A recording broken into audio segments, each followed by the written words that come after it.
28 years later is on the way, so I thought I'd dive into the movie that many said revived the zombie genre back in 2002. Without this movie, you may not have seen the likes of The Walking Dead, World War Z, and the Dawn of the Dead remake, along with many other zombie movies. Enjoy the timeless masterpiece that is 28 Days Later. We kick off the movie with news broadcasts of the world going crazy with what appears to be riots. But is there more to it? Yep, knew it. But it's not what you think. They're doing some freaky ass science experiments on monkeys. A group of unknown people, assumed to be some sort of animal cruelty activist group, walk in on a bunch of monkeys in cages, being cut open and being forced to watch world violence on televisions. Until they're caught by a scientist who attempts to rat them out. After catching the scientist, we learn the chimps are infected with rage. After being warned of how dangerous the monkeys are, they release one. And surprise, surprise, it attacks the woman, turning her into some, let's not beat around the bush here, zombie. Fast forward, of course, 28 days later. We see Jim, portrayed by Cillian Murphy, with his, little walker hanging out. I can't remember that being in the movie, and I'm never gonna look at Tommy Shelby the same way after seeing that. He's in an abandoned hospital, and it seems like he's just woken up from a coma and missed the entire outbreak. Sounds pretty familiar, right? Hot diggity dog! For real though, this movie really did inspire a lot of filmmakers in the zombie genre, like, as you could tell already, The Walking Dead. We see Jim walking along London Bridge in a completely deserted London city. What I absolutely love about this movie is that the fact it's based in England. You don't see many like horror zombie movies based in England, like hardly ever. So it's really cool to see. It's really weird just seeing Jim walk around this eerie, dead London. There's just no cars, no people, nothing, just an empty London. Like, when have you ever seen an empty London? It doesn't happen. I've been to London a bunch of times, and let me tell you this for free. I'd rather be in a zombie apocalypse than a busy London. We see Jim walking through some well-known areas of London until he sets off a car alarm, which you'd expect to trigger a load of zombies. But no, we're all good over here. Usually in a zombie movie, you're done. You'd expect the centre of London to be absolutely rammed with zombies, but Jim hasn't seen a single one. I mean, he doesn't even know they exist yet. Jim wanders into a church where he comes across a ton of dead bodies. He says hello. Hello? And boom, we see our first zombie. And it is terrifying. The way it spins round and stares at him gives me the shivers. The zombified father starts charging at Jim, and Jim absolutely clocks him. Oh, I shouldn't have done that. Multiple zombies chase after him, and the way they run is so creepy and unique. You don't often see zombies like these. They're like, I want to say they're like tweakers or something, you know? They still look human, because obviously like they haven't had the time yet for the bodies to like decompose. They're still like pretty fresh human beings, just full of rage and zombies. Jimbo is saved by masked up people with Molotovs who set the zombies on fire, exploding the gas station too. Now if this was The Walking Dead, with that explosion you'd have zombies all the way from Birmingham hoarding down to get you. The people that saved Jim start to interrogate him in some corner shop. Jim explains he's a bicycle courier and he was hit by a car. Next thing, he's woken up in hospital to this. My man's actually missed the whole outbreak. We discover the two heroes are called Mark and Selena. They explain to him how the outbreak went down,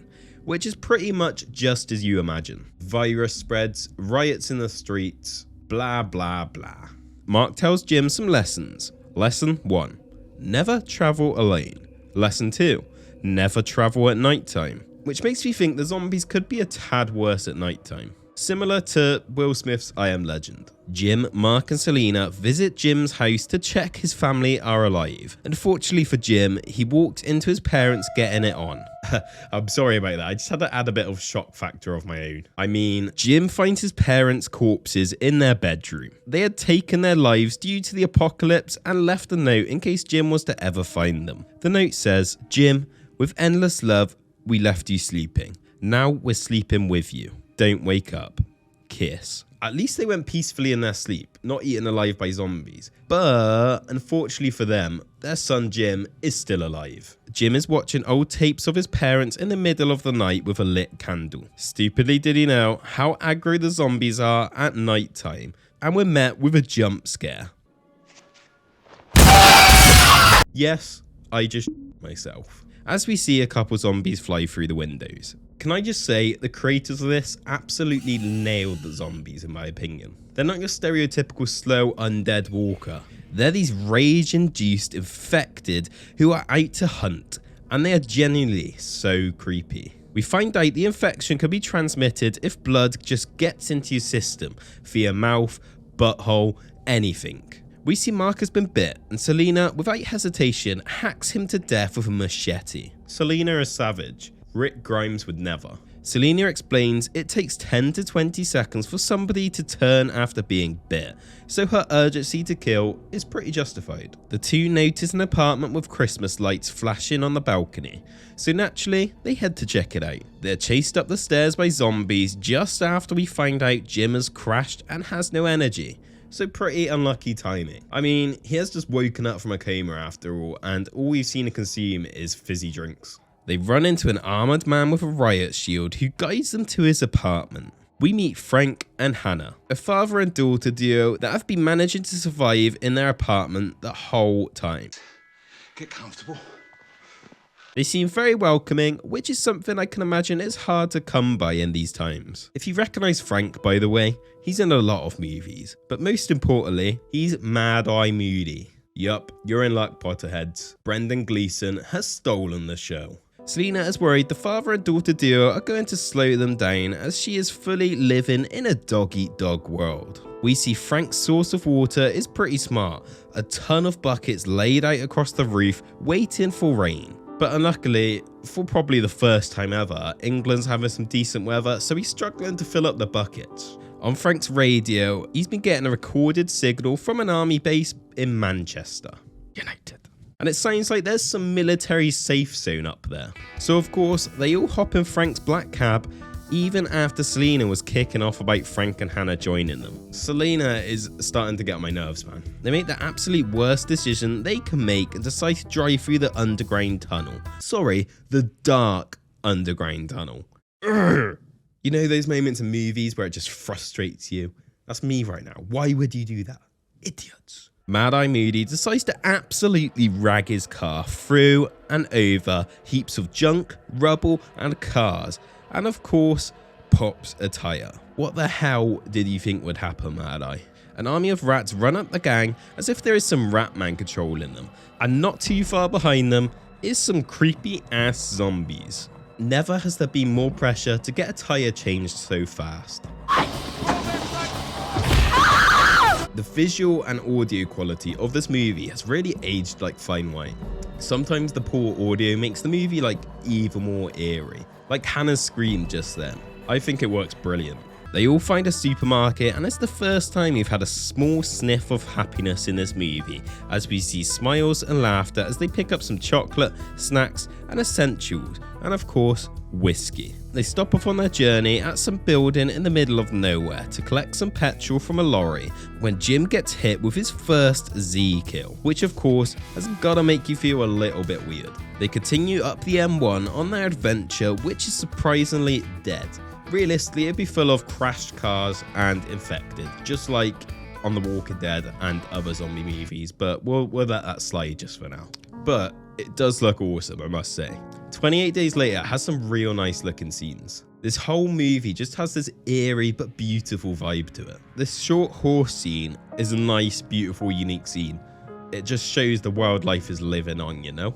For now. They camp up outside to sleep as Selena and Jim take Valium to go to sleep, but Frank refuses. Jim has a nightmare that he is ditched by the crew in the night, which just really goes to show the relationship he is forming with these people. They arrive in Manchester at their destination, but the small military camp seems to be abandoned. Frank is not happy at all, as he was hoping the recorded radio message was going to be their saviour. I mean, it must be pretty devastated. He must have had his hopes very high, and to get to that destination, for it to be nothing there is a bit peak. In Frank's frustration, he manages to get blood from a zombie corpse in his eye.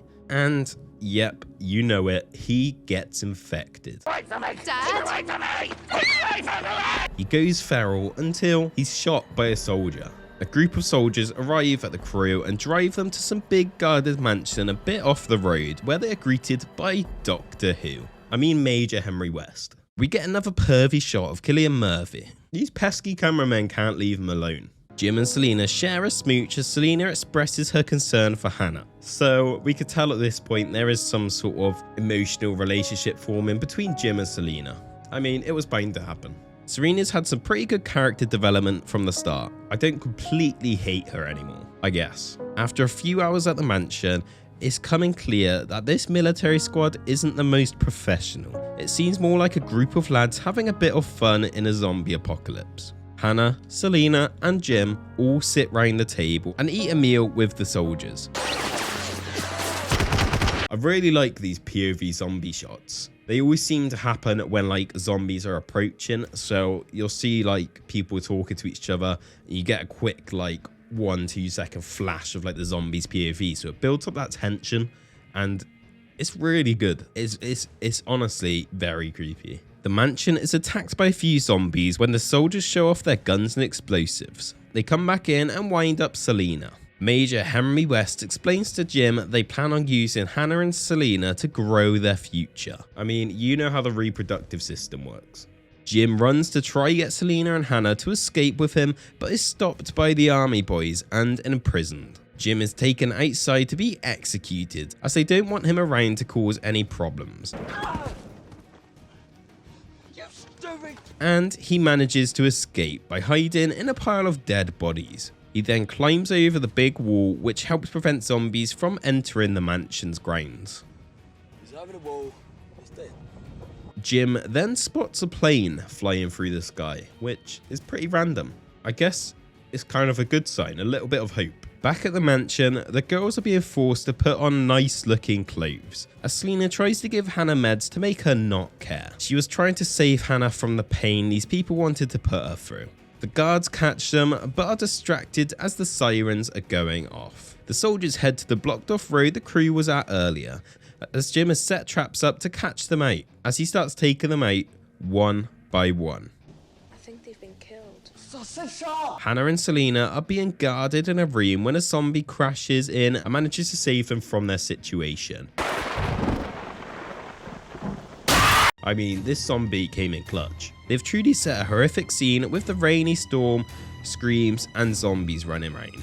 But can I just say, if Frank would have waited a couple more days, all his buckets on his roof would have been full of rainwater. So that's pretty unlucky timing for the rain, I gotta say. The mansion and soldiers are being haunted by a couple loose zombies out to kill, and Jim enters the building. We hear an iconic theme which is called In the House in a Heartbeat, which also features in the movie Kick-Ass, which I've also covered on my channel, so check that out after. Jim is taking out soldiers looking to save Hannah and Selena. Hannah has a very, very close call with a creepy zombie soldier. Like, can you imagine being in that moment right then? I'd be done. The whole house scene is actually pretty epic. You have crazy ass zombies sprinting round and Jim, who is parkouring round the gaff, eagerly trying to save his friends. And bang, Jim finds Selena and brutally murders the soldier who had her captured. The kill was so brutal, Selena thought he was a zombie. The two share a relieved kiss. Selena thought Jim was dead, like he was taken out to be executed, and the soldiers told their boss that they did execute him. Hannah sneaks into the room and smashes a bottle around Jim's head, thinking he was an infected that was eating Selena. But luckily, Jim wasn't hurt. The crew attempt to enter a car when Major Henry West is in the back seat and shoots Jim. Hannah drives Major Henry West into a zombie, causing his death. She then goes and collects Jim and Selena as they drive out, smashing through the gates. Do it! We see the screen go black, and we get text saying 28 days later. We fast forward to an injured Jim, Hannah, and Selena, all living in a cottage together in the countryside. It appears they're looking out for the plane Jim saw earlier in the movie. They have a pre-made SOS sign which says hello. The movie ends with the crew holding some hope they find help. Do you think he saw us this time? Now, a sequel to this movie would be awesome. I mean, we did get a sequel. We got 28 weeks later, but it's got completely different characters and a different storyline. So not much of a sequel, but it's still a good movie. However, with 28 years later releasing, rumour has it we may get the return of an older Jim. No news on Selena and Hannah though, that I know of. But we'll have to see, because right now it looks more like he's just got a zombie cameo. But word on the street is they're making 3 more movies, and Jim/Killian will have a big role in the second 2. But anyway, that's 28 days later. The movie that helped revive the zombie genre, alongside Resident Evil of course. Like I said earlier, this movie is timeless. The aged visual and audio has only made the movie better over time. This movie definitely has something special about it, and they really did make the zombies absolutely terrifying. These are not the type of zombies I'd want in my zombie apocalypse. But anyway, please subscribe, like, and let me know if you want me to cover 28 Weeks Later or any other movies.